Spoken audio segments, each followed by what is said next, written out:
नमस्कार दोस्तों, आज हम बात करेंगे पीपीएफ की यानी कि पब्लिक प्रोविडेंट फंड। आप सब ने इसका नाम सुना होगा। जो लोग इन्वेस्टमेंट करते हैं, जो लोग टैक्स सेविंग करने के लिए यहाँ पे इन्वेस्टमेंट करते हैं, उनको ज़्यादातर पीपीएफ का पता होता है। पीपीएफ दोस्तों, आप इस अकाउंट को खुलवाने के लिए आप अपने बैंक में जाते हैं और ये अकाउंट खुलवाते हैं। इसमें आप पैसा डिपॉजिट कराते हैं ताकि आपका साल में टैक्स बच सके। लगभग 1.5 लाख रुपए पर ईयर तक इसमें इन्वेस्टमेंट की जा सकती है। अब इसका मतलब क्या है?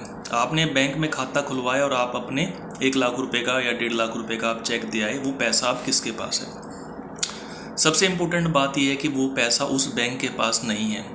वो पैसा सेंट्रल गवर्नमेंट के पास चला जाता है, केंद्र सरकार के पास चला जाता है। एक तरीके से पीपीएफ का मतलब है, पब्लिक प्रोविडेंट फंड का मतलब है कि आपने अपना पैसा सेंट्रल गवर्नमेंट यानी केंद्र सरकार को उधार दिया है, जिसके बदले में वो केंद्र सरकार आपको ब्याज देती है, इंटरेस्ट देती है सालाना। अब ये जो अकाउंट होता है दोस्तों, इसका एक पीरियड होता है, मैच्योरिटी पीरियड होता है, जो कि है 15 साल का। तो इसमें एक तरह का लॉक इन है।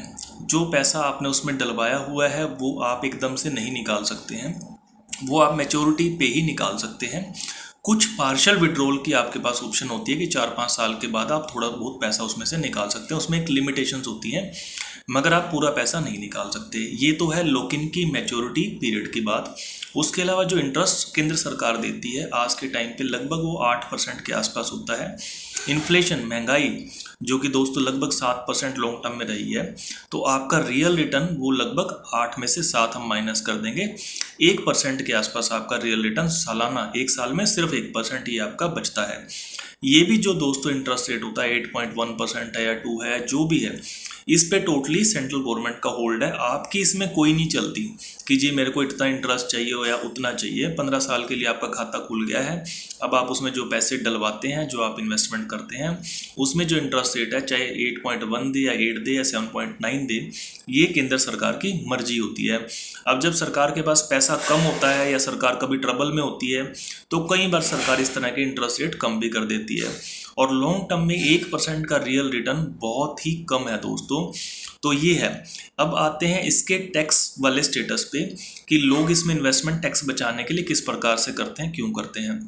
जो आपकी सैलरी की इनकम होती है उसमें से जितना आपने पीपीएफ में इन्वेस्ट किया होता है वो सेक्शन 80C के अंडर डिडक्शन में आ जाता है।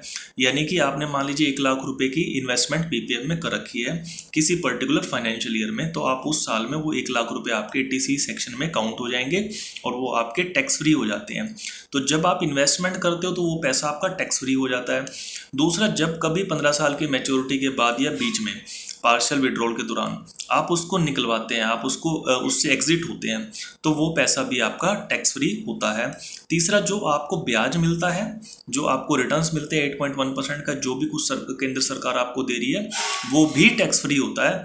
तो इसको हम EEE कहते हैं। एग्जम्प्ट स्टेटस है हर जगह पे, इन्वेस्टमेंट करते हुए भी, विड्रॉल के समय में भी, और जो आपका इंटरेस्ट मिल रहा है उस पर भी। तो टैक्स के पॉइंट ऑफ व्यू से, इनकम टैक्स के पॉइंट ऑफ व्यू से पीपीएफ अच्छा है, लेकिन रिटर्न्स के पॉइंट ऑफ व्यू से और लिक्विडिटी के पॉइंट ऑफ व्यू से पीपीएफ एक बेकार ऑप्शन है। रिटर्न्स रियल टर्म में सिर्फ 1% आपको मिल रहा है, क्योंकि मैंने बताया 8% में से 7% तो इन्फ्लेशन ही चला गया, तो रियल में तो 1% मिला। और लिक्विडिटी का मतलब होता है कि क्या आप अपनी विल पे पैसा निकाल सकते हैं इसमें से। आंसर इज नो भैया।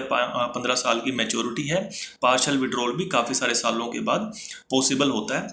तो आज हमने सीख लिया कि पीपीएफ क्या होता है, पब्लिक प्रोविडेंट फंड। आप केंद्र सरकार को उधार पैसे दे रहे हो, इंटरेस्ट रेट क्या होंगे सरकार पर डिपेंड करता है, रिटर्न्स कम है, लिक्विडिटी कम है, मगर टैक्स वाला स्टेटस अच्छा है, सेफ्टी भी 100%, क्योंकि केंद्र सरकार से ज़्यादा कोई भी सेफ चीज़ नहीं हो सकती है आपका पैसा, आपके पैसे को लेकर के। तो ये दोस्तों पीपीएफ के बारे में आज की क्लास। Thank you.